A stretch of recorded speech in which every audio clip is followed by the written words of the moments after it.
Months before the mass shooting in Tumbler Ridge, BC, OpenAI banned the eventual shooter's account for posts describing gun violence scenarios. Representatives from the tech firm are meeting Canadian ministers on Tuesday to explain why the company didn't alert police. I'm hoping that the OpenAI safety officials, when they come to Ottawa, tell us more details about their safety protocols, their escalation thresholds, and how they keep Canadians safe.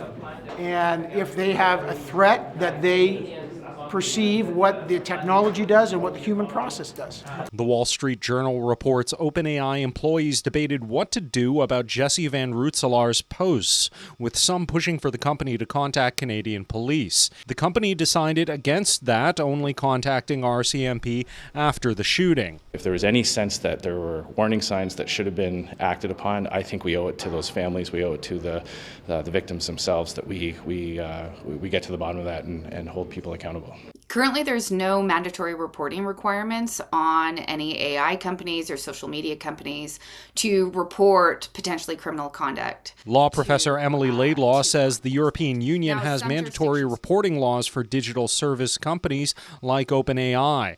The closest Canada came was the Online Harms Act, which didn't pass into law and also did not cover AI chatbots. There are reports new Attorney General Sean Fraser could revive the bill, but Laidlaw says the government must look at two issues. One is, should there be mandatory reporting requirement? What should the threshold be? But the other is how to scope in chatbots.